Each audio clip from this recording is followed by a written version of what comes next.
Okay, this is the 36 questions to fall in love. What popularized it was like there was an article in the New York Times back in 2015. So this is only about 4 years old, January 9th, 2015. It was called To Fall in Love with Anyone, Do This. It was by this lady named Mandy Len Catron. I'll try and link it. I think she got into a relationship with somebody. She did a TED talk, um, and a year later, she was still with the guy that she did this with. And I heard some podcasts, videos, I read some articles, and there's quite a few people that actually did get into a relationship after going through these questions with each other. So I would say the questions did work. So, I mean, how did they work? They start off by not being too personal, and then they get more and more personal, and the people get comfortable with each other, and they get to know each other through the questions. Like the first question is, given the choice of anyone in the world, whom would you want as a dinner guest? So notice this is, this is not like at home in the sense a dinner guest is somebody coming out outside, and it's any person out in the world. It's not about their personal feelings or events that happen to them. All right. So this they help people to get to know each other. Like the second question is, would you like to be famous? In what way? So that's still, uh, a lot about, well, okay, so they'll get more and more personal as you go along, and in order to answer, you'll have to tell a bit about yourself. All right, let me read the next 10 questions. So, number 3, before making a telephone call, do you ever rehearse what you're going to say and why? Um, I'm sure you know people that ask all kinds of crazy questions, right? Number 4, what would constitute a perfect day for you?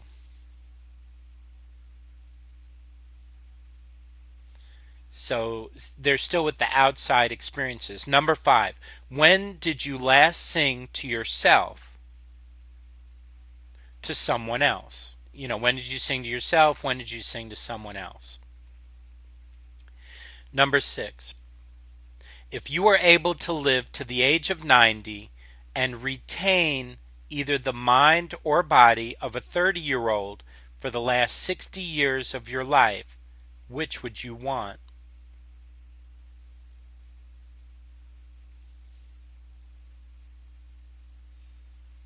These questions can be modified. Like this one says, live to the age of 90 and retain either mind or body of a 30-year-old.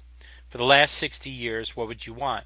But you could be like, if you were going to do one thing every week for the next so many years, what would you do? You can make up questions off of these, pretty much an infinite. I mean, well, I don't know infinite, but there's an incredible number of questions you can ask. You could spend your whole life getting to know somebody.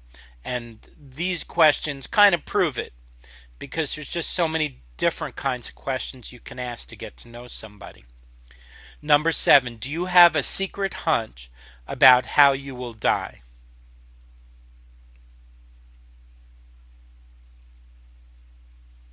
Number 8. Number 7 is kind of weird. Number 8. Name 3 things you and your partner appear to have in common. So now this is just what appears immediately.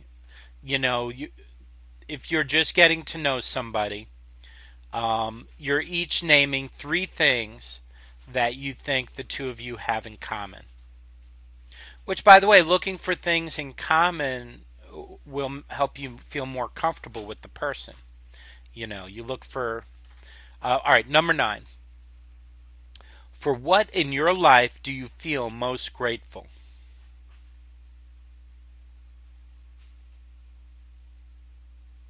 Number 10. If you could change anything about the way you were raised, what would it be?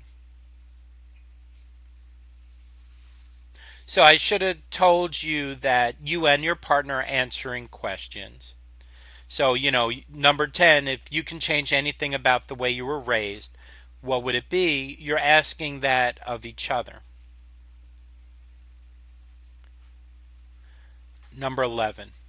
Take 4 minutes and tell your partner your life story in as much detail as possible. So if you have your cell phone, you can set your 4-minute timer on there. And, and then the other person can set the timer and go. And tell the life story in as much detail as possible in 4 minutes. Number 12. All right, number 12. If you could wake up tomorrow having gained any one quality or ability, what would it be?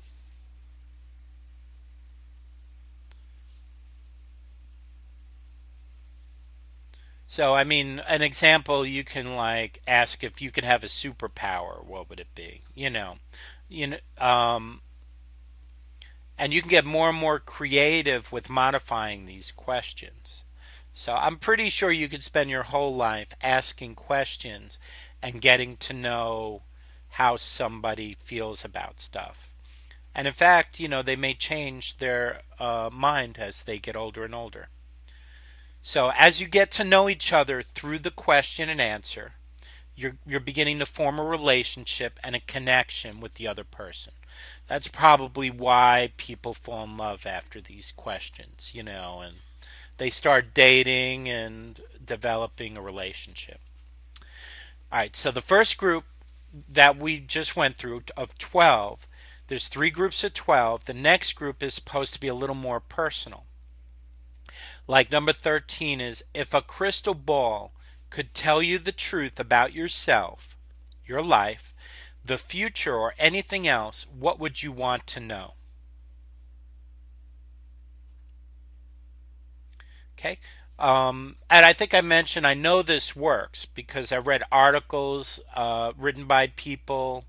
I mean, it doesn't work for everybody, but some people publish blogs about how they and articles about how they got into relationships after asking each other these questions and answering them. People in podcasts talked about it. I heard some people on podcasts, saw some videos about it. So what this does, it brings 2 people closer together, and like I said, some people have definitely started relationships. Number 14. Is there something that you've dreamed of doing for a long time? Why haven't you done it?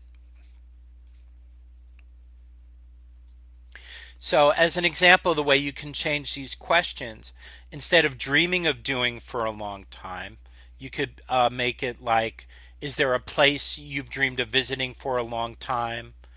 Or you could be like, if they were visiting in a certain country, what would be the first thing they wanted to see? I mean, I'm telling you, you can go anywhere with these questions. Question number, all right, so something they've dreamed of doing for a long time, and why haven't they done it? Number 15, what is the greatest accomplishment of your life?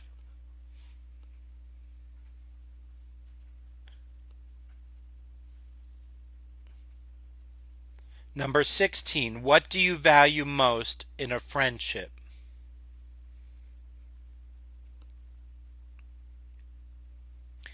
Number 17, what is your most treasured memory?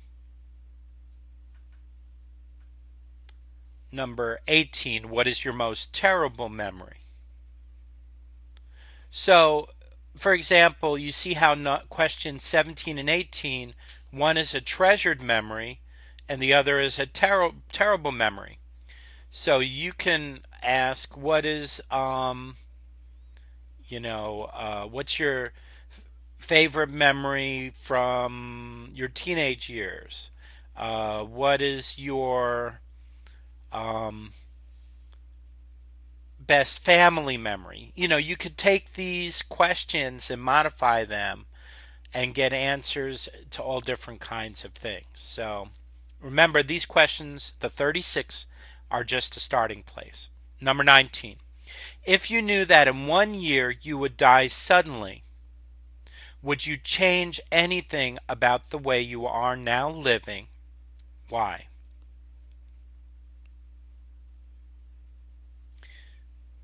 So there's a lot of these, if you died suddenly questions, in these kind of things. So, would you change anything about the way you are now living and why?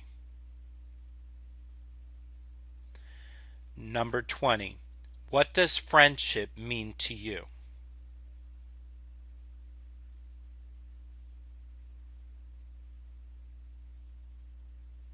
Uh, you could change that to be like, what does being sisters mean to you? What do you think the relationship should be between a father and a son? You know. Number 21. What roles do love and affection play in your life?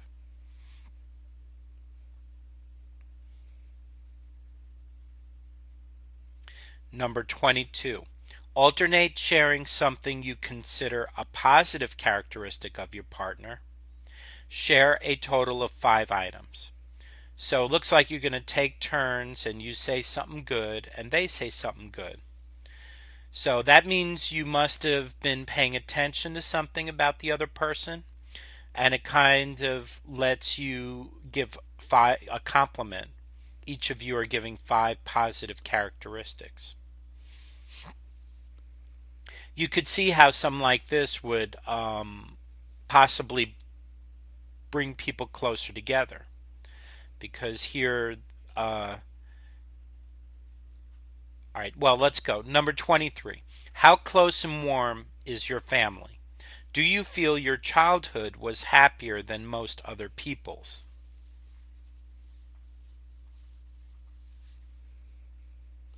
Number 24. How do you feel about your relationship with your mother? See, you can easily change that. How do you feel about your relationship with your father? You know. How do you feel about your relationship with your coworker? So there's all different ways of changing that. But number 24 here is, how do you feel about your relationship with your mother? So at the end of this, you will have gotten to know somebody a little bit. And the rest, of course, will be up to you and that person where you go from there. Now, the third group is supposed to be the most personal. We did 12, 12, and here's the last 12. All right, number 25. Make 3 true we statements each. For instance, we are both in this room feeling.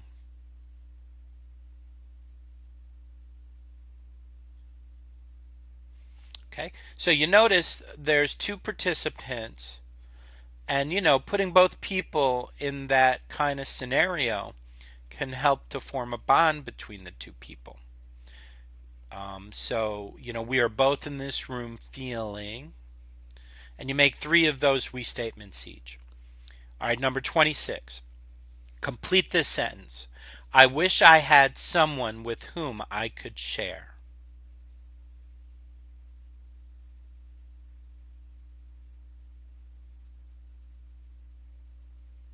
So a way to modify that question might be, I wish I had someone with whom I could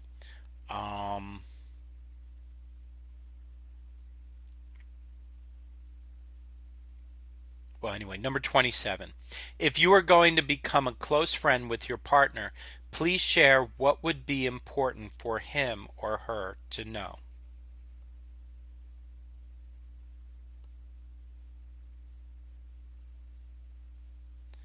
So if you're going to become a close friend with somebody, a partner, what would be important for them to know? Number 28. Tell your partner what you like about them. Be very honest this time, saying things that you might not say to someone you've just met. So now you got to think about what you like about them, and then you have to think, is it something that I would say to someone I just met? The goal now is to say something that you wouldn't have said to someone you just met.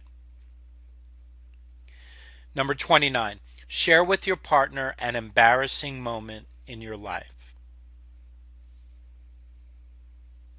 And if you think about it, there's people that probably have more than one embarrassing moment.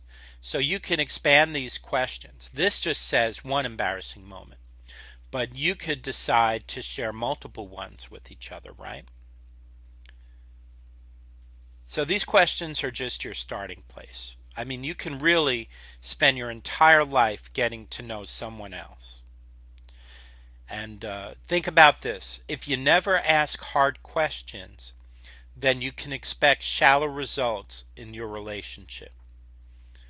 I mean, if you want to get to know somebody, you're going to ask hard questions of each other. You're going to have to ask hard questions of each other to develop that knowledge. All right, let me give you the rest of the questions. Number 30, when did you last cry in front of another person? How about by yourself? Number 31, tell your partner something that you like about them already. 32, what, if anything, is too serious to be joked about? Number 33, if you were to die this evening with no opportunity to communicate with anyone, what would you most regret not having told someone? Why haven't you told them yet? See, that's another one of those die questions. So you can make up all kinds, you know. Number 34. Your house containing everything you own catches fire. After saving your loved ones and pets, you have time to safely make a final dash to save any one item. What would it be? Why? So the house is on fire. What item are you going to save and why? Number 35.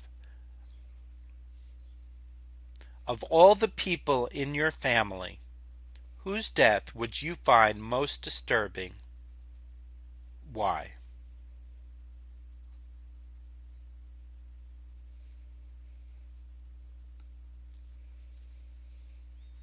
And the last one, number 36.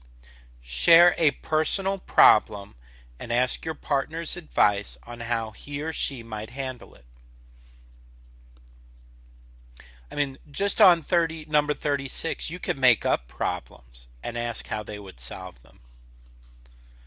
So this is really unlimited, like I said. This is you should be able to spend a whole life getting to know somebody. Also, so let me read the whole thing. Share a personal problem and ask your partner's advice on how he or she might handle it. Also, ask your partner to reflect back to you how you seem to be feeling about the problem you have chosen.